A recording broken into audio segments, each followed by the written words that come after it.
साल 2016 की शुरुआत भारत के लिए एक गहरे जख्म के साथ हुई। यह एक ऐसा घाव था जिसने देश की सुरक्षा व्यवस्था पर कई सवाल खड़े कर दिए। इस हमले ने न केवल हमारी सीमाओं की रक्षा करने की आवश्यकता को उजागर किया, बल्कि यह भी दिखाया कि आतंकवाद किस हद तक हमारे देश को अस्थिर करने की कोशिश कर सकता है। जब पूरा देश नए साल का जश्न मना रहा था, खुशियों में डूबा हुआ था, पाकिस्तान से आए आतंकवादियों ने पंजाब के पठानकोट एयरबेस पर हमला कर दिया। यह हमला उस समय हुआ जब लोगों को इसकी बिल्कुल भी उम्मीद नहीं थी, जिसने हर तरफ दहशत का माहौल पैदा कर दिया। यह हमला भारत की संप्रभुता पर सीधा प्रहार था। यह एक चुनौती थी जो हमारी राष्ट्रीय सुरक्षा और अखंडता को खतरे में डाल रही थी। पठानकोट एयरबेस पाकिस्तान सीमा से महज 40 किलोमीटर दूर है, जो इसे सामरिक रूप से बेहद संवेदनशील बनाता है और भारतीय वायुसेना के लिए बेहद अहम है। यह बेस हमारी वायु शक्ति का एक महत्वपूर्ण केंद्र है, जो देश की सुरक्षा में एक अहम भूमिका निभाता है। यहाँ से पश्चिमी सीमा की निगरानी होती है, जिससे किसी भी तरह की घुसपैठ या खतरे को समय रहते पहचाना जा सके। और यह MiG-21 और Mi-35 हेलीकॉप्टरों का घर है। ये विमान और हेलीकॉप्टर भारतीय वायुसेना की ताकत का अभिन्न अंग है। आतंकियों का मकसद था एयरबेस के अंदर घुसकर हमारी सैन्य क्षमता को नुकसान पहुंचाना, विमानों और हेलीकॉप्टरों को तबाह करना, ताकि भारतीय वायुसेना की ताकत को कमजोर किया जा सके, और भारतीय सैनिकों को नुकसान पहुंचाना, जिससे देश में डर का माहौल पैदा हो सके। यह हमला अचानक नहीं, बल्कि पूरी तैयारी के साथ किया गया था। आतंकियों ने महीनों तक इसकी योजना बनाई थी। आतंकियों ने घने जंगलों और नदियों के रास्ते से घुसपैठ की ताकि किसी को उन पर शक न हो। आधुनिक तकनीक और GPS का इस्तेमाल किया ताकि वे अपने लक्ष्य तक आसानी से पहुंच सकें।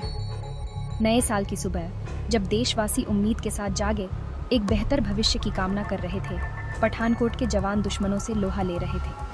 वे अपनी जान की परवाह किए बिना देश की रक्षा के लिए लड़ रहे थे। इस हमले ने हमारी सुरक्षा व्यवस्था की कमियों को उजागर किया, जिससे हमें अपनी सुरक्षा नीतियों पर पुनर्विचार करने की आवश्यकता महसूस हुई। लेकिन हमारे सैनिकों के साहस और बलिदान की नई गाथा भी लिखी। उन्होंने दिखाया कि भारत की रक्षा के लिए वे किसी भी हद तक जा सकते हैं। पठानकोट का हमला आज भी याद दिलाता है कि देश की सुरक्षा कितनी कीमती है और इसे हल्के में नहीं लेना चाहिए, और हमारे सैनिक हर पल इसके लिए तैयार रहते हैं ताकि हम सुरक्षित रह सकें। वे हमारी सीमाओं की रक्षा करने के लिए हमेशा तत्पर रहते हैं। 31 दिसंबर 2015 की रात, जब पूरी दुनिया नए साल के जश्न में डूबी हुई थी, हर तरफ खुशियां मनाई जा रही थी।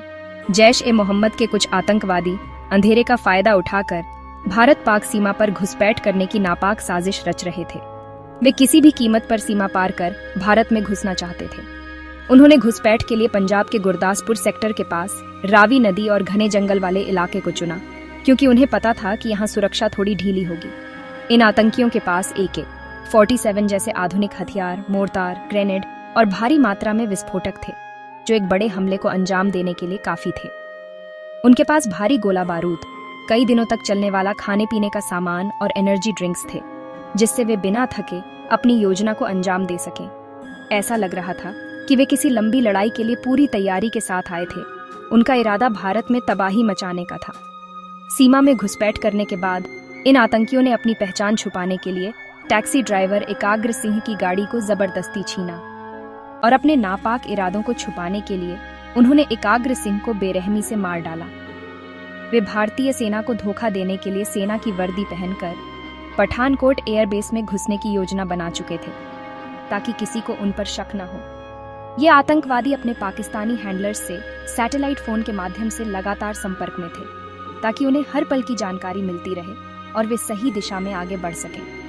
उनके पास एयरबेस के नक्शे और अंदर की पूरी जानकारी थी, जिससे उन्हें पता था कि कहां जाना है और कैसे हमला करना है। उनकी रणनीति पूरी तरह से तैयार थी।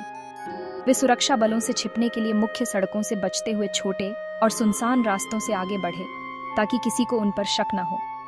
अपने रास्ते में आने वाले लोगों को बंधक बनाने की भी कोशिश की, ताकि वे अपनी पहचान छुपा सकें और आसानी से अपने लक्ष्य तक पहुंच सकें। इतनी कड़ी निगरानी और चौकसी के बावजूद आतंकियों का सीमा पार कर भारत में घुसना हमारी सुरक्षा एजेंसियों के लिए एक बहुत बड़ी चेतावनी थी, जो खुफिया जानकारी की विफलता को दर्शाती है। अब वे बिना किसी डर के अपने असली लक्ष्य पठानकोट एयरबेस की ओर तेजी से बढ़ रहे थे, जहां वे भारत को भारी नुकसान पहुंचाने की योजना बना रहे थे, जहां देश की अरबों की सैन्य संपत्ति और हमारे वीर जवानों की जान दांव पर थी। नए साल की शुरुआत के साथ ही देश में एक बड़ी आतंकी साजिश का साया मंडराने लगा था। पंजाब के सीमावर्ती इलाके में कुछ ऐसी घटनाएं घटीं जिन्होंने सुरक्षा एजेंसियों की नींद उड़ा दी। एयरबेस की ओर बढ़ते आतंकियों का सामना पंजाब पुलिस के एसपी सलविंदर सिंह से हुआ। ये वो समय था जब उन्हें इस बात का जरा भी अंदाजा नहीं था कि उनकी एक रात की यात्रा देश की सुरक्षा के लिए कितनी अहम साबित होने वाली है। सेना की वर्दी में आतंकियों ने उनकी गाड़ी रोकी। ये आतंकी पूरी तैयारी के साथ आए थे। उनके इरादे बेहद खतरनाक थे और वो किसी भी कीमत पर अपने मिशन को अंजाम देना चाहते थे और तीनों को बंधक बना लिया। आतंकियों ने एसपी सलविंदर सिंह और उनके साथियों को बंधक बनाकर अपने नापाक इरादों को पूरा करने की शुरुआत कर दी थी। आतंकियों ने एसपी की गाड़ी छीन ली ताकि वो बिना किसी रोक टोक के अपने लक्ष्य तक पहुंच सकें, जिस पर नीली बत्ती थी जो उन्हें आम रास्तों पर भी विशेष सुविधा प्रदान करती। इससे वे आसानी से नाकों से बच सकते थे। आतंकियों ने सोचा कि नीली बत्ती वाली गाड़ी होने से उन्हें किसी भी चेक पोस्ट पर रोका नहीं जाएगा और वो आसानी से अपने मिशन को अंजाम दे पाएंगे। पूछताछ के बाद आतंकियों ने एसपी और उनके रसोइये को छोड़ दिया, शायद इसलिए क्योंकि उन्हें लगा कि अब उनकी जरूरत नहीं है, लेकिन उनके दोस्त को गंभीर रूप से घायल कर दिया। आतंकियों ने उनके दोस्त को बुरी तरह पीटा, जिससे वो गंभीर रूप से घायल हो गए। किसी तरह एसपी सलविंदर सिंह ने अपनी जान बचाकर भागने में सफल रहे। पुलिस को सूचना दी और उन्हें पूरी घटना के बारे में विस्तार से बताया कि सेना की वर्दी में आतंकी उनकी गाड़ी लेकर पठानकोट की ओर जा रहे हैं। उन्होंने ये भी बताया कि आतंकियों के पास हथियार हैं और वो किसी बड़ी साजिश को अंजाम देने वाले हैं। दुर्भाग्य से उनकी चेतावनी को गंभीरता से नहीं लिया गया। ये एक बहुत बड़ी चूक थी जिसकी वजह से आगे चलकर देश को भारी नुकसान उठाना पड़ा। अधिकारियों ने इसे सामान्य घटना मानकर नजरअंदाज कर दिया। उन्होंने सोचा कि ये शायद कोई मामूली मामला है और इस पर ध्यान देने की जरूरत नहीं है।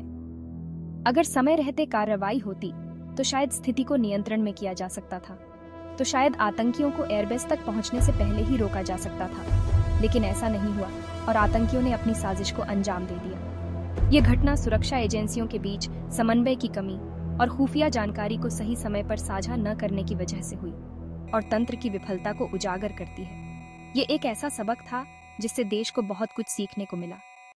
1 जनवरी की रात आतंकवादी एयरबेस के आसपास छिपे रहे। 2 जनवरी की सुबह 3:30 बजे उन्होंने पिछली दीवार फांदकर अंदर घुसने की कोशिश की। एयरबेस के अंदर डिफेंस सिक्योरिटी कॉर्प्स DSC के जवान पहरा दे रहे थे। आतंकियों ने अचानक फायरिंग शुरू कर दी। DSC के जवानों ने साहस दिखाया। जगदीश चंद ने एक आतंकी को निहत्थे ही पकड़ लिया, लेकिन शहीद हो गए। इन बहादुर जवानों ने अपनी शहादत देकर आतंकियों को टेक्निकल एरिया में जाने से रोक दिया। शोर और फायरिंग से बाकी सुरक्षा बल सतर्क हो गए। गरुड़ कमांडो और स्पेशल फोर्सेस हरकत में आ गए। आतंकियों ने खुद को इमारतों में छिपा लिया और लगातार फायरिंग करते रहे। नए साल की सुबह देश के लिए खून से लथपथ थी, लेकिन वीरों के बलिदान ने बड़ी तबाही टाल दी। हमले की खबर मिलते ही NSA अजित डोभाल ने ऑपरेशन ढांगू का आदेश दिया। कमान NSG को सौंपी गई, जो देश की सबसे एलिट यूनिट है। NSG कमांडो, सेना की स्पेशल फोर्सेज और गरुड़ कमांडो तुरंत पठानकोट रवाना हुए। ऑपरेशन की चुनौती थी कि आतंकवादी एयरबेस के विशाल इलाके में कहां छिपे हैं, इसका पता लगाना। सुरक्षा बलों ने एयरबेस को चारों ओर से घेर लिया। हेलीकॉप्टर और ड्रोन से आतंकियों की लोकेशन खोजी। छोटी छोटी टीमें बनाकर हर इमारत को खाली कराया गया। आतंकवादी लगातार ग्रेनेड और फायरिंग से सुरक्षा बलों को उलझाए रहे। ऑपरेशन कई दिनों तक चला।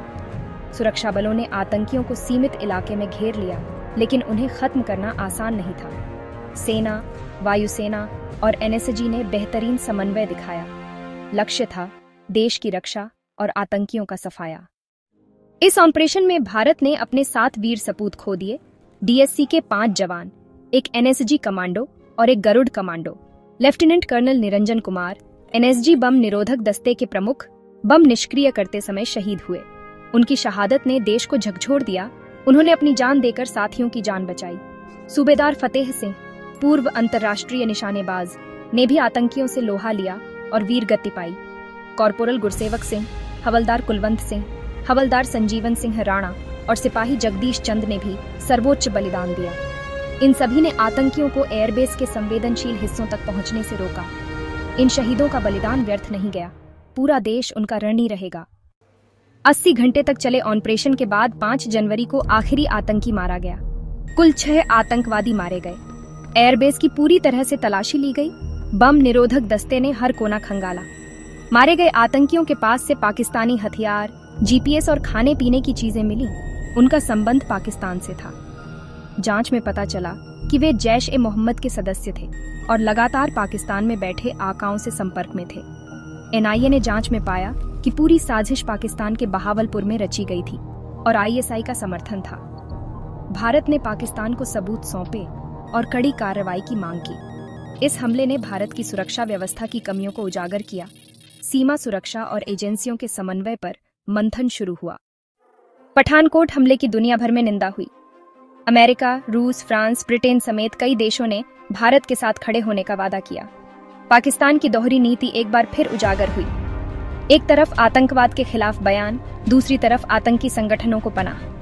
भारत ने पाकिस्तान के साथ विदेश सचिव स्तर की वार्ता रद्द कर दी और स्पष्ट किया कि ठोस कार्रवाई के बिना बातचीत संभव नहीं। भारत ने संयुक्त राष्ट्र समेत अंतर्राष्ट्रीय मंचों पर पाकिस्तान को बेनकाब करने के लिए अभियान चलाया। भारत ने सबूतों के आधार पर मसूद अजहर को अंतर्राष्ट्रीय आतंकवादी घोषित कराने की मांग की, लेकिन चीन ने वीटो कर दिया। पठानकोट के बाद भारत ने रक्षात्मक नीति छोड़ आक्रामक रुख अपनाया। अब सीमा पार से हमले का जवाब देने की नीति बनी। इसी नीति का परिणाम था उरी हमले के बाद हुई सर्जिकल स्ट्राइक। भारत ने दुनिया को सख्त संदेश दिया। पठानकोट हमला भारत के लिए कड़ा सबक था। इसने सुरक्षा प्रणाली की कमजोरियां उजागर की।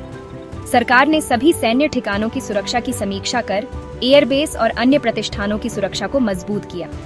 सीमा पर निगरानी के लिए लेजर वॉल, थर्मल इमेजर जैसी आधुनिक तकनीकें लगाई गईं। आतंकवाद से लड़ाई केवल सैनिकों की नहीं, पूरे देश की है।